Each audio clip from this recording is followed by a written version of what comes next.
My husband forgot to log out of his account, so I messaged his mistress. I'm still rereading her reply. It happened because of a pie recipe. I wanted to find a recipe a friend had sent me. I opened my laptop, and there was his page. Leonia sometimes worked from home. He must have snuck in at lunch and never came out. It was common. Before, I would have just switched to my account and not thought about it. But I saw an icon, an unread message, and a name, a woman's, with a heart on the profile picture.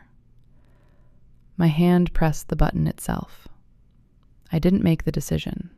My body decided for me. My finger poked at the dialogue before my brain could even say no. Her name is Marina. I read from top to bottom, then from bottom to top, then from top to bottom again, as if in a delirium. The letters danced before my eyes. I blinked and reread the same sentence 3 times. Nothing special. Well, for some people, probably nothing special. For me, it was an earthquake. They didn't write vulgar things. They didn't exchange photos. That was worse. Much worse. They were talking. Really talking. She wrote to him, "I had another fight with my mom today, and, I thought about what you said, about boundaries. You were right." He replied, "You can do it. You're stronger than you think. I believe in you." I believe in you. He didn't say that to me. He told me, "You'll figure it out," and buried his face in his phone. And to her, he said, "I believe in you." Period. Calmly. Seriously. I scrolled further. 2 months of correspondence. Were they dating? It was unclear. Maybe yes, maybe no. But it didn't matter. Because what I was reading was more intimate than any sex. He shared with her. He talked about work, about his fatigue. He wrote, "Sometimes I feel like I'm just a function, a breadwinner, a driver, a fixer of everything that breaks. No one sees me as a person. Nobody sees me as a person." I read this and closed the laptop, as abruptly as slamming a door. I stood up, walked around the kitchen. I poured myself some water and forgot to drink it. The glass remained on the table afterwards, full, untouched. Nobody sees me as a person. At first, I didn't put it all together. Well, we keep talking and talking, adults, adult topics. But inside, it was already starting to scratch. Especially when he said one day at dinner, "It's surprisingly easy with you. No unnecessary hysteria, no rush. At our age, that's more important than any chemicals." It seemed like a reasonable thing to say. But suddenly I felt uneasy. Because chemistry was no longer appropriate, but easy and without hysteria, that was it. Very convenient, very practical. I then asked, "What do you want anyway?" He didn't even think about it. Normal life. And then came a series of words that made me feel empty inside. He's talking about me, about our life, about our 11 years, about our 2 children, Vika and Tyoma, about our joint mortgage, about our vacations together, about our Saturday trips to Lenta, about all of this function. And the worst thing is that I couldn't say that he was wrong. When was the last time I asked him, "How are you?" and waited for an answer? Not on the run, not between pick up Vika from school and the washing machine beeped, but like this. Sit down, look him in the eye, ask, and listen. I didn't remember. I sat back down at the laptop, opened it. His page, her conversation. The cursor blinked in the message line, and I started typing. I don't know why I did it. Not out of revenge, not to humiliate, not to scare, I needed, I don't even know, to hear her, to understand who she is, why she is, what she gives him, what I don't give. I wrote, Marina, hello. This is Leonia's wife. I read your correspondence. I won't yell or threaten. I just need to understand. Who are you to him? Sent it. Closed the laptop. Followed Tayoma into the garden. My hands were shaking the whole way.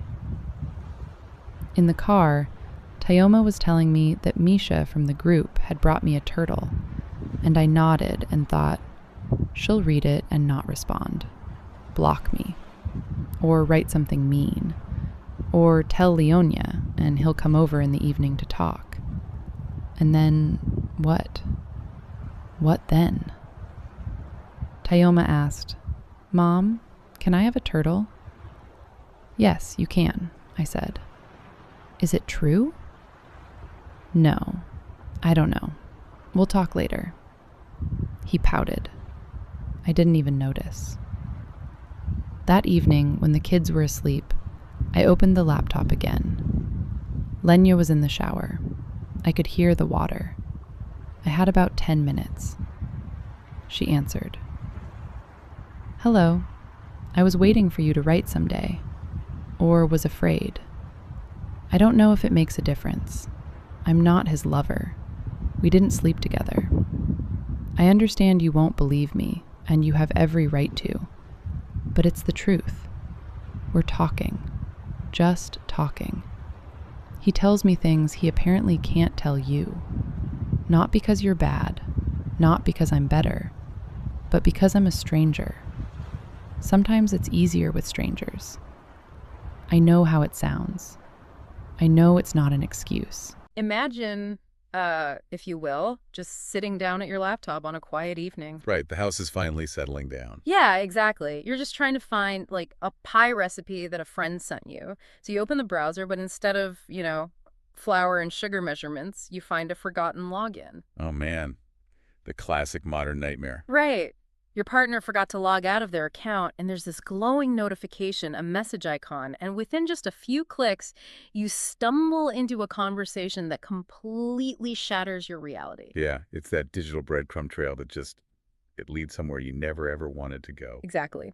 But today's deep dive isn't about what you might initially think. We're looking at a really raw, wildly viral first-person story. Oh, this one is intense. It really is. It was published on this popular online storytelling forum called Nigasovatov, and it's written by a wife who finds her husband's hidden life. With the twist here is important, right? Right, yeah. Because this isn't a story about, some torrid motel room affair. They weren't exchanging scandalous photos or anything. Right, it's about something arguably much more intimate. And in many ways, much more devastating. It's about emotional infidelity. It's about the silent, kind of creeping death of communication within a marriage. Which is so common. What she uncovered was this profound emotional intimacy with a complete stranger. It really highlights this terrifying reality of modern relationships, how two people who share a bed, a mortgage, a whole life together can just become absolute strangers to one another. While at the same time, a literal stranger on the internet becomes a lifeline. Exactly. Okay, let's unpack this because the source material is just incredibly rich. Today, we're going to explore the underlying psychological reasons spouses drift so far apart. Yeah, and we'll analyze this fascinating concept the story introduces, this idea of a third person acting as an emotional window. Right, and we'll look at the surprisingly honest motives of the other woman involved here. Which I found really surprising, honestly. Yeah, me too. And most importantly, we're going to look at the agonizing, awkward friction of trying to reconnect. We want to extract real, actionable recommendations for you, the listener, or really anyone out there who feels like they've kind of forgotten how to talk to their partner. So to really understand the gravity of this situation, we have to look at the exact nature of the discovery. When the wife in our source material opened that laptop, she didn't find, sleazy messages. Thank goodness, I guess. Well, yeah, but she found a real substantive conversation between her husband, let's call him Leonia, and a woman named Marina. And the contrast in how he spoke to Marina versus how he spoke to his wife is It's what makes this so painful. It's so stark. The wife reads this message where Marina says she's arguing with her mother. And Leonia responds, "You're stronger than you think. I believe in you." Right. And the wife actually notes the punctuation. It's calm. It's serious. There's a literal period at the end. Yeah, he's fully present. Exactly. Meanwhile, when the wife comes to him with a problem in their actual home, his default response is just figure it out without even looking up from his phone. Yeah, that contrast is really the crux of emotional infidelity. It's the complete diversion of emotional energy away from the primary relationship. And the husband actually articulates this drift. He writes a line to Marina that is arguably the most devastating part of the entire source. Oh, I know the one you mean. Yeah. He says, "Sometimes I feel like I'm just a function, a provider, driver, fixer of everything that breaks. Nobody sees me as a human." Oof. Nobody sees me as a human. That is just an absolute gut punch. It really is. And it perfectly captures what I like to call the function trap. Because, you get married, you have kids. In their case, 2 kids, Vika and Tayoma. You have a joint mortgage. You have your endless Saturday grocery runs to Lenta, their local supermarket. Right, the routine just takes over. Exactly. Slowly, without even realizing it, you transition from being romantic partners to being, co-founders of a frantic small business called the Company of Marriage. That's a great way to put it. You're optimizing for survival and efficiency, not connection. The logistics basically take over every single interaction. Right. You get so caught up in keeping the company afloat that you start treating your co-founder like an employee. You only talk about deliverables like, who's picking up Vika from school? Did you fix the beeping washing machine? We're out of milk. Everything becomes a transaction. You entirely forget the human element. But, and I have to push back here a little bit, is the husband justified in seeking emotional shelter with another woman just because the marriage got, boring and logistical? Or is he just taking the easy way out instead of actually doing the hard work of communicating at home? Well, psychologically speaking, he is taking the path of least resistance. When a relationship devolves into purely transactional interactions, introducing emotional vulnerability becomes incredibly risky. How so? Think about it. If he tells his wife he feels unseen, he risks a massive argument. He risks defensive pushback about how hard she is working to keep the household running. Oh, sure. I'm tired too. Exactly. But with a stranger, there is no risk. He gets the emotional validation without the heavy lifting of marital repair. But what makes this source material so compelling isn't just his evasion. It's the wife's reaction to reading his evasion. Yes. Because instead of, throwing the laptop across the room, taking screenshots and screaming at him, which, let's be honest, a lot of people would do. Oh, absolutely. She has this profound, quiet realization. She admits right there in her own internal monologue that he's right. She literally cannot remember the last time she asked him, "How are you?" and actually waited for the answer. Yeah, that part is so key. Right. Not asking it while running out the door with her coat half on, not asking it while the washing machine is beeping in the background, but sitting down, looking him in the eyes, and just waiting. Her radical accountability in that moment is just astounding. She recognizes that they have both replaced intimacy with logistics. The emotional distance wasn't created by one massive betrayal or some blowout fight. No, it was slow. Right. It was created by 1,000 tiny missed opportunities for connection. Yeah. They essentially automated their lives. Yeah. And in doing so, they automated each other out of their humanity. It's terrifying how easily that happens, and most people would immediately confront the husband with this realization. But the wife does something else. Yeah, she goes straight to the source. Exactly. She writes directly to the other woman, Marina, from his account. She just asks very calmly, "Who are you to him?"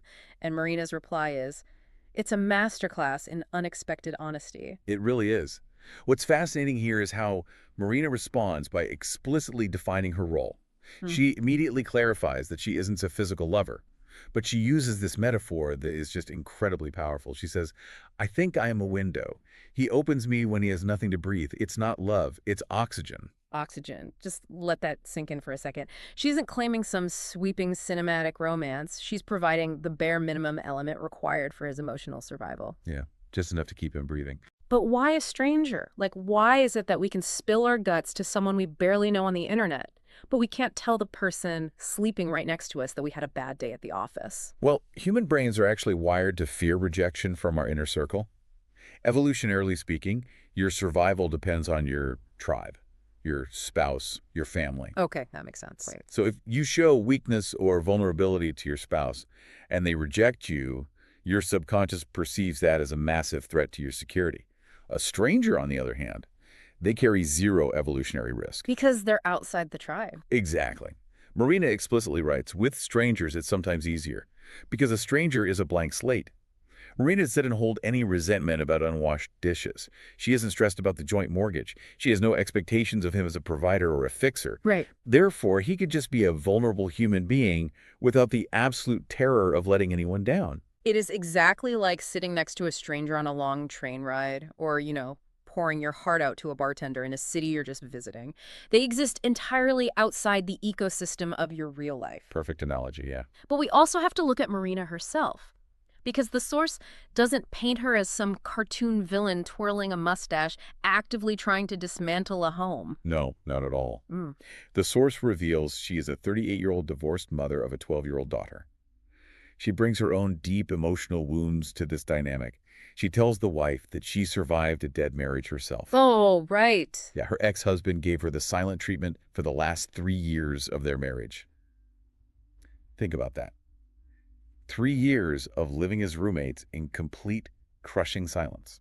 3 years of silence. I mean, that is emotional starvation. Absolutely. So when Marina says she isn't trying to destroy a family, you kind of believe her. She explicitly states she's just lonely and seeking warmth. She says, I won't lie, it's warm with him. It hasn't been warm with anyone for a long time. Wow. Right. She's operating from a place of deep, unresolved emotional deprivation. Ah, She just found someone who would talk to her like she mattered. I understand where she's coming from. I really do.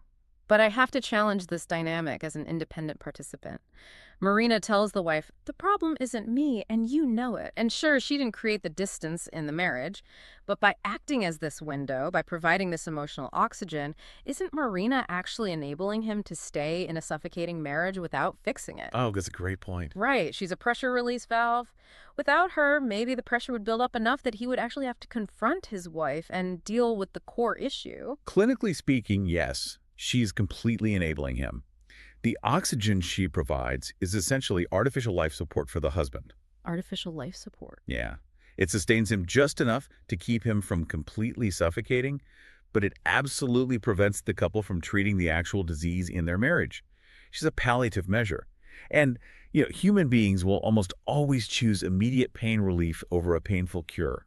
Yeah, she stops the immediate bleeding. Exactly. But once the wife discovers this artificial life support, it forces her to make a terrifying choice about how to handle the broken ecosystem of her own home, because her reaction really defies every expectation. It does. She actually mentions her coworker, Tanya, from accounting, who went through something similar.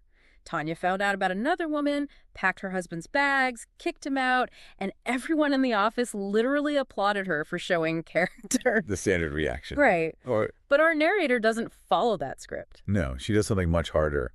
When she reads Marina's message about the agony of living with someone and feeling completely lonely, the wife realizes she is looking in a mirror. She realizes she's just as lonely on that couch watching TV with her husband as he is. That's wild. The only difference is that he found a window and she didn't. She actually says, I saw a mirror, not an enemy. I mean, that level of self-awareness is staggering, but it leaves her in a state of sheer paralysis. She deletes the chat, logs him out, and doesn't say a word to him. She's living caught between two massive fears. Yeah, the source beautifully articulates her internal state here. She's living between the terror that the messaging is still continuing behind her back on his phone versus the terror of finding out he actually stopped. Wait, I gotta pause you there. Why would it be terrifying if he stopped? Isn't closing the window the ultimate goal? You would think so, right? Yeah.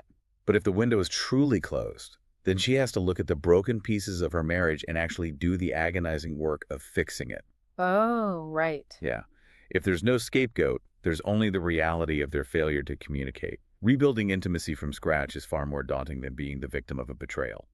If he's cheating, she can just be angry. That's easy. If he stopped, she has to be vulnerable. Oh, man, that is so heavy. But it brings us to the most crucial part of this deep dive. Let's talk about the friction of actually fixing it. Because almost everyone who's been in a long-term relationship has felt this roommate distance creeping in at some point. Absolutely. So how do we apply the lessons from this source material? Let's explore the wife's slow, painful steps toward reconnection and the immense difficulty of executing them. Give us some recommendations here. Well, the first barrier she has to overcome, and the first recommendation for couples, is breaking the transactional routine.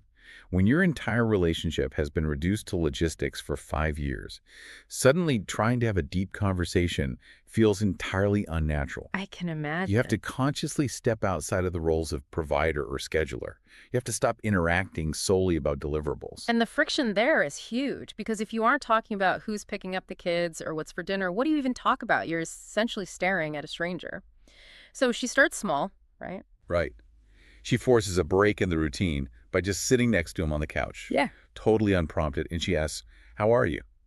Just 3 words. But the source describes those words hanging in the air like she was speaking a foreign language. Because in their ecosystem, it was a foreign language. The vulnerability required to ask that question after years of autopilot is immense, because you're inviting silence. Yeah. When you ask that question, you have to do it when you aren't rushing. Our second recommendation: ask and then wait. Mm-hmm.